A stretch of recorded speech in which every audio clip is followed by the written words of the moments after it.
नमस्कार, आप सभी का स्वागत है यूथ अध्ययन के चैनल पे। देखिए, एक बार फिर से मैं आप सभी के बीच एसपी टीजीटी कमीशन 2025 के लिए मॉडर्न हिस्ट्री का एक नया विषय बंगाल में अंग्रेजी प्रभुसत्ता लेके आ चुका हूँ। इस विषय को हम बहुत ही डिटेल से देखने वाले हैं, इसीलिए शुरू से लेकर अंत तक आप हमारे इस विषय में जरूर बने रहे। देखिए, इससे पहले हमने पढ़ा था कि कर्नाटक के 3 युद्ध हमने पढ़ा था, और कर्नाटक के 3 युद्धों में फ्रांसीसी और अंग्रेजियों के बीच क्या हुआ था, युद्ध हुआ था। अब अंग्रेजों ने क्या है, यहाँ पे फ्रांसीसियों को कर्नाटक के तीसरे युद्ध में बुरी तरह परास्त किया था, और लगभग लगभग भारत से फ्रांसीसियों का खात्मा भी हो गया था। इसके बाद अंग्रेजों ने क्या किया, भारत में अपनी प्रभुसत्ता को बनाने के लिए सबसे पहले बंगाल पे जो है वो क्या किया, अंग्रेजी प्रभुसत्ता कैसे कैसे यहाँ पे की, तो एक एक बात को हम यहाँ पे डिटेल से पढ़ने वाले हैं। तो सबसे पहले प्लासीज के युद्ध से पृष्ठभूमि यहाँ पे शुरू होती है।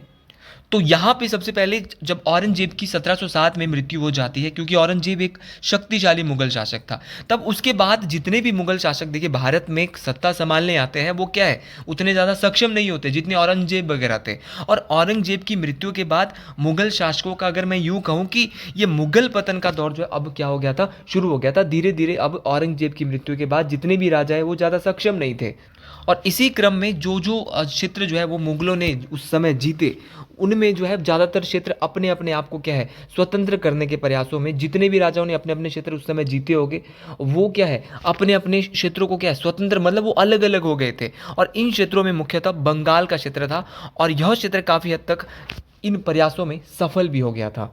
उस समय जो बंगाल है वो सिर्फ भारत के बंगाल जितना नहीं था जो कि आज का बंगाल है, बल्कि उड़ीसा भी इसमें आता था बंगाल में। आपका वर्तमान का जो पूरा बांग्लादेश हो गया, ये वाला एरिया भी, और बिहार भी। तो 3 एरिया, ये पूरा का पूरा उस समय बंगाल होता था। बिहार भी होता था इसी में, उड़ीसा भी आता था, बांग्लादेश भी आता था। अच्छा, बंगाल उस समय क्यों इतना वो था, मतलब हाईलाइट था, तो इस बंगाल के क्षेत्र में बहुत सारे उस समय उद्योग थे, वस्त्रों और कपास का उत्पादन भी किया जाता था। 1717 में उस समय वहाँ पे शासन कर रहे थे बंगाल में कौन, मुगल शासक फर्रुखसियर। अब फर्रुखसियर ने क्या कर दिया, फर्रुखसियर ने भाई अंग्रेजी ईस्ट इंडिया कंपनी को पूरे बंगाल क्षेत्र को 3000 रुपए के वार्षिक कर में दे दिया। फर्रुखसियर साहब ने क्या कर दिया कि पूरे बंगाल को 3000 में दे दिया, किसको, आपके अंग्रेजी ईस्ट इंडिया कंपनी को। बहुत बड़ी मात दे दी भाई, ठीक है। और शुल्क 3000 शुल्क के बदले मुफ्त व्यापार करने के लिए उनको क्या दे दी कि मुफ्त में आप व्यापार कर सकते हैं, आप क्या है, उनको महीने का 3000 क्या देंगे, टैक्स देंगे। और 1717 ईस्वी में मुर्शिद कुली खान को क्या है, बंगाल का सूबेदार और नवाब बना। इसी समय से व्यवहारिक रूप से वो क्या है, स्वतंत्र रूप से वो भी कार्य करने लगा। हालांकि वो मुगलों को समय समय पर क्या है, ये क्या देता था, नजराना भेजा करता था। अब जो ये मुर्शिद कुली खान था, मुर्शिद कुली खान जब यहाँ का क्या बना, बंगाल का सूबेदार बना। क्वेश्चन पूछा जा सकता है कि अंग्रेजों को भूमि किसने दी, तो फर्रुखसियर ने दी। लेकिन भैया सूबेदार किसको बनाया था, तो ये बनाया था मुर्शिद कुली खान को। मुर्शिद कुली खान को बनाए, इसने क्या किया, तो इसने ढाका के स्थान पे मुर्शिदाबाद को अपनी राजधानी बनाया। तो किसके द्वारा, आपका ढाका के स्थान पर जो है वो मुर्शिदाबाद को अपनी राजधानी बनाया, तो ये बनाया आपका मुर्शिद कुली खान के द्वारा। और 1727 में मुर्शिद कुली खान की मृत्यु के बाद शुजाउद्दौला को बंगाल का नवाब बनाया जाता, और ये शुजाउद्दौला जो है वो अत्यंत न्यायप्रिय नवाब था। अब शुजाउद्दौला ने क्या किया, इसने जो है 1732 ईस्वी में अलीवर्दी खान को बिहार का उप सूबेदार, खुद सूबेदार बना, और अलीवर्दी खान को क्या बना दिया, बिहार का उप सूबेदार बना दिया।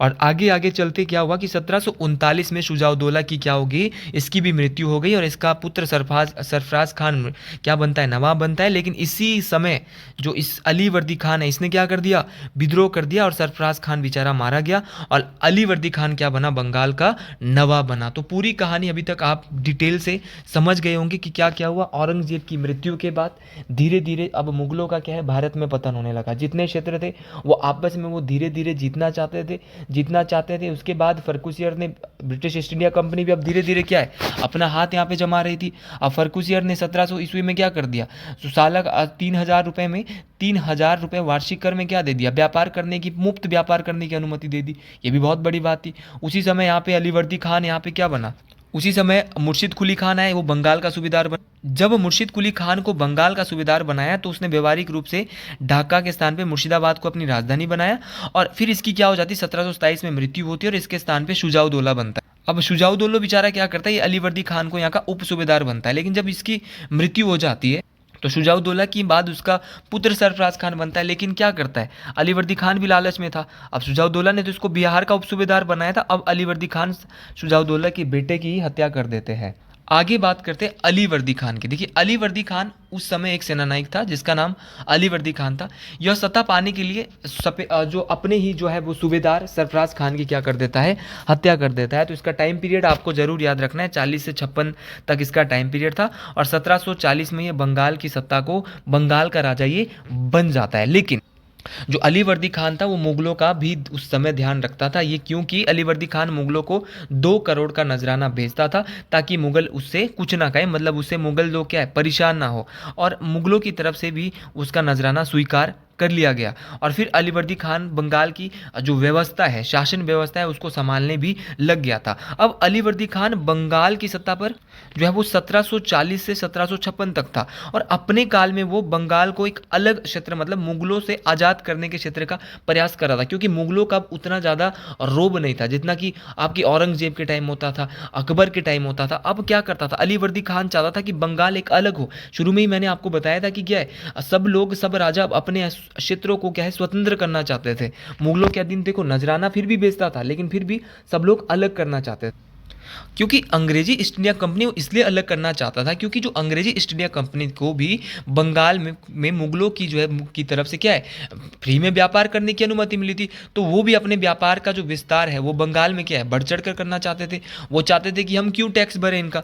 तो इसने यूरोपियों को, तो इसने क्या कहा था, जो आपके अलीवर्दी खान थे, सीधा क्वेश्चन ये पूछा जाता है, इसने जो यूरोपीय लोग थे, अंग्रेज थे, इनकी जो उपमा है वो मधुमक्खियों से की है। इसके अनुसार था कि यदि इन्हें छेड़ा ना जाए तो ये शहद देंगे, और यदि इन्हें छेड़ दिया जाए तो ये काट काट कर मार डालेंगे। तो सीधा क्वेश्चन पूछा जाता है, बंगाल के किस राजा के द्वारा, बंगाल के किस सूबेदार के द्वारा ये बात कही गई है कि यूरोपियों के लिए ये बात कही गई है कि इनकी उपमा मधुमक्खियों से की है। तो ये बात कही है कि यदि अगर तो इन्हें छेड़ दिया जाए तो ये आपको शहद देंगे, और अगर इन्हें छेड़ा ना जाए तो शहद देंगे, अगर ना छेड़ा जाए तो काट काट कर मार डालेंगे। अब अलीवर्दी खान का कोई पुत्र न होने के कारण इसने अपनी सबसे छोटी पुत्री का, इसकी जो सबसे छोटी बेटी थी उसका पुत्र था सिराजुद्दौला, उसको क्या किया, अपना उत्तराधिकारी नियुक्त किया। सिराजुद्दौला के बाद यहाँ पे सारी जो सैनेरियो है वो शुरू होता है। तो सिराजुद्दौला का जो कार्यकाल है वो 1756 से 1757 था। अब आप बोलेंगे सर इतना कम क्यों था? जी हाँ, बिल्कुल इतना ही कम था, क्योंकि भैया आप सब लोग जानते हैं कि इसके साथ बहुत षड्यंत्र रचे गए, यहीं से प्लासी का युद्ध भी शुरू हुआ था।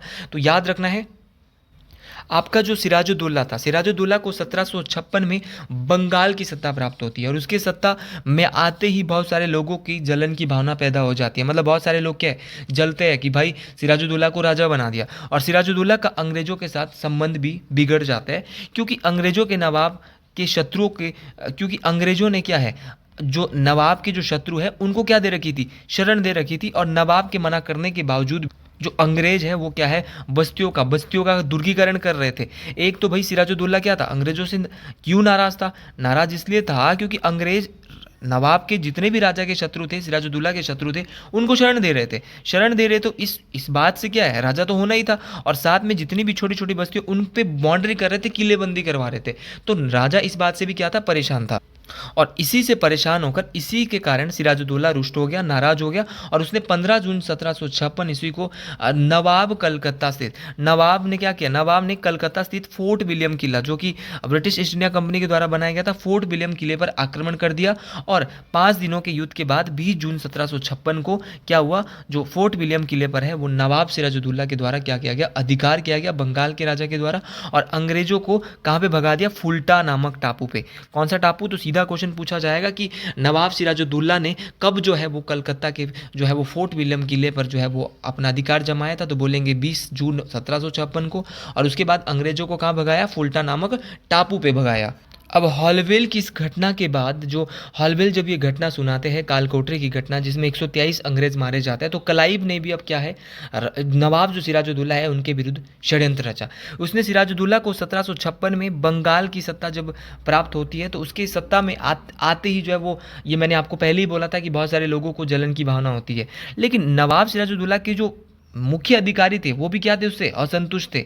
और इसका लाभ उठाकर क्लाइव ने नवाब के विरुद्ध एक क्या रच दिया, षड्यंत्र रच दिया। ये जो षड्यंत्र था इसमें उसका मुख्य सेनापति जिसने षड्यंत्र में मीर जाफर, तो सीधा याद रखना है कि बंगाल का नवाब जो प्लासी का युद्ध लड़ रहा था तो उसका सेनापति जो है, उसका जो मुख्य जो सेनापति वो मीर जाफर था, दीवान राय दुर्लभ था, सैनिक अधिकारी यार लतीफ था, बंगाल का एक व्यापारी जगत सेठ जो बहुत अमीर उस समय होता। इसके बाद है मीर जाफर। मीर जाफर था 1757 से 1760 के बीच भारत का राजा बनता है। अंग्रेजों द्वारा प्लासी का युद्ध जीतने के बाद मीर जाफर को बंगाल का नवाब बना दिया जाता है, लेकिन अंग्रेजों ने प्लासी का युद्ध मीर जाफर को जिताने के लिए, नवाब बनाने के लिए नहीं लड़ा था, ये तो अपने स्वार्थ के लिए लड़ा था, क्योंकि ये चाहते थे कि मीर जाफर अंग्रेजों की एक कठपुतली मात्र जो है वो, जैसे कठपुतली होती है वैसे नवाब कठपुतली नवाब के रूप में कार्य करे, कि जो अंग्रेज बोलेंगे वही कार्य वो करे, यानी मतलब सिर्फ नाम का शासक हो, बाकी जो काम करवाने हो सारे के सारे कौन कराएंगे, अंग्रेज कराएंगे। तो इसीलिए उन्होंने क्या है, मीर जाफर को जितवाया था, इस बात को आपने याद रखना है। अब 1760 में जो क्लाइव है वो इंग्लैंड वापस चला गया और इसके स्थान पर बेंजीटार्ट जो है वो बंगाल का गवर्नर बनकर भारत आया। अब याद रखना है कि जो है वो क्लाइव भारत से वापस कब गया, तो 1760 में गया, और इसके स्थान पे भारत कौन बंगाल का गवर्नर बन के आया, तो बेंजीटार्ट आया। ठीक है, अगर बेंजीटार्ट की बात करते हैं तो बेंजीटार्ट ने नवाब बदलने का इसने भी निश्चय कर लिया, क्योंकि जो आपका जो मीर जाफर है वो सही तरीके से जो है वो कार्य नहीं कर रहा था, क्योंकि इसने क्या है, मीर जाफर की दामाद, और इसके लिए इसने क्या है, मीर जाफर की दामाद जो मीर कासिम था उससे क्या लिया था, समझौता किया था। अच्छा, बंगाल का गवर्नर बनकर समझौते के अनुसार मीर कासिम को नवाब बनाया जाएगा, बदले में इनका क्या कि मीर कासिम कंपनी को क्या देगा, वर्धमान, मिदनापुर और चटगांव जिलों की दीवानी कंपनी के अधिकारियों को देगा, और साथ में क्या देगा, उसको धन भी देगा। मतलब यहाँ पे जो इनकी डील हुई थी वो ये डील हुई थी कि जो मीर कासिम है वो क्या देगा, अंग्रेजों को देखो वर्धमान देगा और मिदनापुर देगा और चटगांव जिलों की दीवानी देगा, और उनके अधिकारियों को साथ में धन भी देगा। अब इसके बाद ये होता है कि बेंजीटार्ट ने मीर जाफर के सामने यह प्रस्ताव रखा कि वो मीर कासिम को जो है वो नवाब या सूबेदार नियुक्त कर दे बंगाल का, और प्रशासन के जो सारे जितने भी अधिकार है वो किसको है, मीर कासिम को सौंप दे। अब इससे असंतुष्ट होकर क्या है, मीर जाफर ने क्या है, नवाब पद से, क्योंकि अंग्रेजों का उस समय बोलबाला था, क्या दे दिया, इस्तीफा दे दिया, और मीर कासिम को क्या बना दिया, वहाँ का नवाब बना दिया। अब इसके बाद बनता है मीर कासिम। भाई मीर कासिम था 1760 से 1763।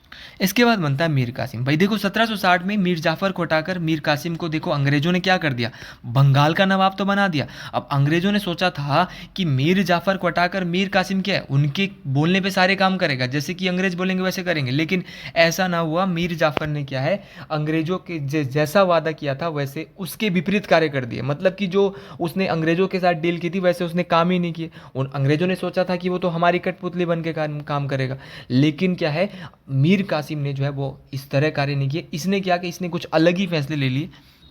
अब मीर कासिम ने सबसे पहले क्या किया कि उस समय जो बंगाल की राजधानी जो मुर्शिदाबाद हुआ करती थी उसको मुंगेर बिना पूछे अंग्रेजों के स्थानांतरित कर अपनी राजधानी बना लिया। राजधानी किसको बना दिया, मुंगेर को। तो अंग्रेजों का यहाँ भी कोई यहाँ पे पूछा ही नहीं, और अंग्रेजों के बिना पूछे ही इसने मुंगेर को तोपखाना एवं बंदूक निर्माण का कारखाना स्थापित किया। तो बिना पूछे मुंगेर में ही पहले राजधानी बना दी, और उसके बाद क्या किया, अपनी सेना को यूरोपीय ढंग से जो है प्रशिक्षित करने के लिए एक जर्मन अधिकारी वॉल्टर रिनहार्ड समरू को नियुक्त किया। तो ये क्वेश्चन भी बहुत बार पूछा गया है कि मुंगेर को अपनी राजधानी किसने बनाया, बंगाल के किस राजा ने, तो मीर कासिम ने बनाए। भाई तोपखाना व बंदूक निर्माण का कारखाना किसने बनाया, मीर कासिम ने बनाए। सीधे क्वेश्चन ये परीक्षाओं में पूछे जाते हैं, और मीर कासिम द्वारा ही टैक्स से, कर से संबंधित मामलों में भी काफी सुधार किए गए। जैसे कि उस समय बंगाल के क्षेत्र में अंग्रेजों द्वारा व्यापारिक मामलों में बहुत से टैक्स से संबंधित, कर से संबंधित भेदभाव होता था। जैसे कि यूरोपीय व्यापारियों से टैक्स में बहुत छूट मिलती थी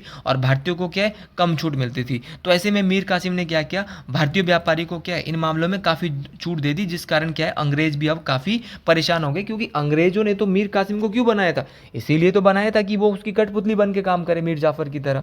इन सभी कार्य को देखते हुए अंग्रेज इस नतीजे पर आ गए कि मीर कासिम उनकी कठपुतली बनकर कार्य नहीं कर रहा है और वो अपनी इच्छाओं के अनुसार कार्य कर रहा है। इसीलिए अंग्रेजी कंपनी ने उसे नवाब पद से हटाने का अब क्या है, अब उन्होंने तो फैसला लेना ही था।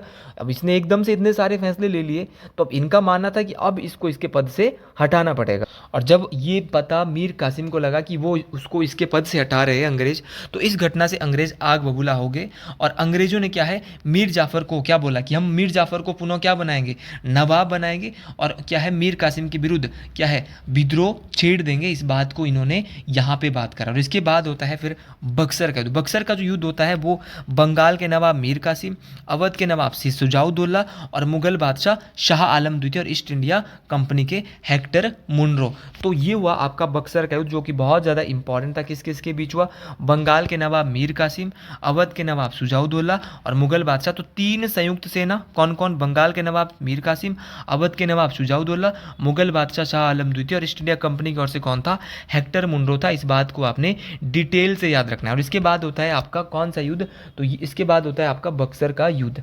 तो सबसे पहले क्या होता है, मीर कासिम अंग्रेजों से क्या है हार जाता है और वो सिराजुद्दौला के पास चला जाता है। मीर कासिम हार के अवध के नवाब सिराजुद्दौला के पास गया और वहाँ पर मुगल सम्राट शाह आलम द्वितीय भी उपस्थित थे। ये दोनों बैठे हुए थे ऑलरेडी यहाँ पे। तो वही मीर कासिम ने बोला कि यार ये हमको अंग्रेज हरा रहे हैं। तो इन तीनों ने बोला हम मिल के क्या है संयुक्त हम एक ही सेना बनाएंगे, हम तीनों साथ मिलेंगे तो हम इनको आराम से हरा सकते हैं। लेकिन अंग्रेजी सेना का नेतृत्व जो बक्सर के युद्ध में है वो हेक्टर मुनरो कर रहे थे। और ये युद्ध जो है अगर एग्जैक्ट बताऊं तो 23 अक्टूबर 1764 को लड़ा गया था। बहुत इंपॉर्टेंट है। और इस युद्ध में इन तीनों ही संयुक्त सेनाओं की क्या है संयुक्त मोर्चे की जो है वो हार होती है, जहाँ पे इस युद्ध में जो है वो मीर कासिम युद्ध भूमि से भाग जाता है, जबकि सिराजुद्दौला और शाह आलम द्वितीय ने क्या है यहाँ पे घुटने टेक देते हैं, क्योंकि इनका जो मेन दोस्त था मीर कासिम जिन्होंने इनको युद्ध में बुलाया था वो यहाँ से हार जाता है। अब 1765 में क्लाइव पुनः फिर भारत आता है, उसको दोबारा भेजा जाता है और इसने बंगाल के नवाब, मुगल सम्राट वो अवध के नवाब से अलग अलग संधियाँ की, क्योंकि ये तो अब जीते हुए थे तो ये अपने हिसाब से इनको क्या करनी थी। और इन्हीं इसी युद्ध के बाद बंगाल में अब अंग्रेजों की असली प्रभुसत्ता, असली शासन, इसके बाद रेगुलेटिंग एक्ट वगैरह ये भारत में लाएंगे, अपनी मनमानी करेंगे, क्योंकि अब अंग्रेजों का जो बोलबाला है वो पूरे बंगाल में हो गया। तो एक बार पुनः क्लाइव भारत आया और सर्वप्रथम क्लाइव ने बंगाल के नवाब सिराजुद्दौला से एक संधि की और इस संधि के अनुसार प्रशासन के सारे अधिकार कंपनी के हाथों में दे दिए। ये बात बोली कि जितने भी प्रशासन के अधिकार होंगे वो सारे के सारे अधिकार कंपनी के हाथों में होंगे और नवाब को हर वर्ष प्रति वर्ष भैया 53 लाख रुपए सालाना बोले कंपनी को देना पड़ेगा। और इस प्रकार बंगाल में अब द्वैध शासन शुरू हो गया। तो बंगाल में द्वैध शासन की शुरुआत किसने की, 1765 में क्लाइव के द्वारा की गई। इस बात को आपने याद रखना है। तो जैसा कि हमने पढ़ा अलग अलग राजा आए, पहले मीर जाफ़र आए, फिर आपके मीर कासिम आए, मीर कासिम के बाद फिर मीर जाफ़र को दोबारा बनाए, फिर आए आपके निजाम सिराजुद्दौला, फिर आपकी निजामुद्दौला के बाद आपके ये बंगाल के नवाब है, फिर आपके शेफुद्दौला को बनाया जाता है। ये तो खाली कठपुतली थे। आपके मुबारक उद्दौला, शेफुद्दौला, निजामुद्दौला, मीर जाफ़र, मीर कासिम और मीर जाफ़र, ये आपको याद रखना है, ठीक है। ये सारे के सारे नवाब यहाँ पे अंग्रेज़ों के द्वारा यहाँ पे बनाए जाते हैं और इनका टाइम पीरियड भी आपको थोड़ा थोड़ा याद रखना है, ज़्यादा इंपॉर्टेंट नहीं है। मुबारक उद्दौला हो गया, शेफुद्दौला हो गया, ये ज़्यादा इंपॉर्टेंट नहीं है, लेकिन फिर भी आपको थोड़ा थोड़ा इनके बारे में ज़रूर याद रखना है। अब इन युद्धों के बाद इलाहाबाद की प्रथम संधि होती है। इलाहाबाद की प्रथम संधि कब हुई, ये क्वेश्चन टीजीटी कमीशन में सीधा आ सकता है।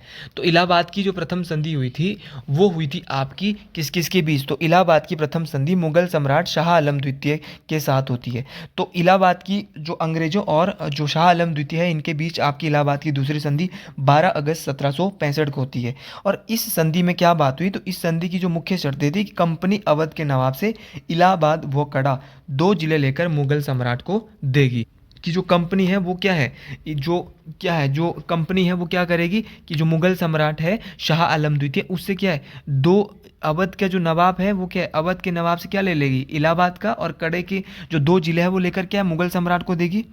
और जो कंपनी है वो मुगल सम्राट को उसके बदले क्या लेगी, 26 लाख रुपए पेंशन देगी। अब कंपनी क्या देगी मुगल सम्राट को पेंशन, अब यहाँ से ही तो पैसे कमाएंगे है ना, और यहीं पे क्या है उनको 26 लाख रुपए पेंशन की बात की जा रही है। और मुगल सम्राट बंगाल, बिहार और उड़ीसा की दीवानी कंपनी को देगा। बाल की खाल तो इसी बात में निकाल दी। तो इलाहाबाद की जो प्रथम संधि है इसमें क्या क्या बात हुई, एक तो कंपनी अवध के नवाब से इलाहाबाद एवं कड़ा के 2 जिले मुगल सम्राट को दे देगी। मतलब कंपनी क्या है अवध के नवाब से क्या है इलाहाबाद के और कड़ा के जो 2 जिले हैं उनको ले लेगी और मुगल सम्राट को देगी। अच्छा, कंपनी मुगल सम्राट को 26 लाख रुपए पेंशन भी की, मुगल सम्राट थोड़ा सेटिस्फाइड हो जाए, भाई तेरे को 26 लाख रुपए पेंशन भी मिलने वाली। लेकिन इसके साथ भी कोई तिगड़म इन्होंने खेलना था और मुगल सम्राट को बोला कि बंगाल, बिहार और उड़ीसा जो मेन कमाई के साधन थे, इन तीनों की जो दीवानी है, इन तीनों का जो व्यापार का जो मामला है, वो सारा का सारा अंग्रेजों को मिलना है। तो कितने लाख रुपए? 26 लाख रुपए पेंशन। कौन? नवाब, अवध के नवाब से इलाहाबाद की प्रथम संधि के तहत क्या क्या लिया? इलाहाबाद एवं कड़ा का जिला किसको दे दिया? मुगल सम्राट को दे। इसके बाद इलाहाबाद की दूसरी संधि होती है और इलाहाबाद की दूसरी संधि 16 अगस्त 1765 को होती है। यह संधि अवध के नवाब शुजाउद्दौला से के साथ होती है और इस संधि की जो मुख्य शर्तें थी वो इस प्रकार से थी। इसमें क्या हुआ कि कंपनी जो है वो अवध के जो नवाब है उससे इलाहाबाद एवं कड़ा का जिला प्राप्त करके किसको देगी? मुगल सम्राट को देगी। ये तो मैंने पहले भी आपको बात बोली है। और दूसरी बात यहाँ पे ये बोली कि अवध का जो नवाब है वो हर्जाने के रूप में जो 50 लाख रुपए और चुनार का किला कंपनी को देगा। अब देखो, यहीं से वहीं अब कंपनी मुगल सम्राट को 26 लाख दे रही, अब कवर कहाँ से करने? कवर यहीं से करने। इन्होंने क्या बोला कि जो अवध का राजा है, अवध का जो राजा होगा वो टैक्स के रूप में, हर्जाने के रूप में 50 लाख रुपए और चुनार का जो किला है जो बहुत कीमती था उस समय का, वो कंपनी को देगी। अब वहीं से इन्होंने 50 लाख में से 26 लाख किसको देने थे? मुगल सम्राट को। साथ में यहाँ पे फ्री में क्या ले लिया? फोकट में चुनार का किला भी ले लिया। तो ये अंग्रेजों की चाल थी। इलाहाबाद व कड़ा का जिला जो किला जो है वो क्या है? इलाहाबाद व कड़ा के जो जिले हैं वो प्राप्त करके क्या? मुगल सम्राट को दे दिए। वहाँ पर भी यही बात बोली कि भाई तेरे को अवध का नवाब देगा। तो इलाहाबाद व कड़ा का किला जिला तो इनको मिला ही मिला, साथ में इनको 50 लाख रुपए में मिले। ये भी एक बहुत बड़ा तिगड़म था। और कंपनी को अवध में कर मुक्त व्यापार करने का अधिकार भी होगा। तो कंपनी को अवध में कोई भी टैक्स जो है वो व्यापार करने के लिए नहीं लगेगा। लगभग ये मानिए इलाहाबाद की संधियों के द्वारा भारत में अंग्रेजों की जो प्रभुसत्ता है, वो वर्चस्व जो है वो सामने आ गया था। और अवध की सुरक्षा के लिए अवध में एक अंग्रेजी सेना रखी जाएगी जिसका खर्च अवध का नवाब देगा। मतलब कि अवध की सुरक्षा करनी है तो अवध में सेना भी होगी। और सेना कैसी होगी? अंग्रेजी। मान लो अंग्रेज क्या चाहते थे कि अगर सेना रखेंगे तो कैसी सेना रखेंगे? ताकि अंग्रेजी सेना हो, अगर कल के लिए युद्ध भी हो जाए तो हम इन पे क्या है, अपना हावी हो सके। तो इसके बाद इलाहाबाद की दूसरी संधि में ये सारी चीज़ें होती।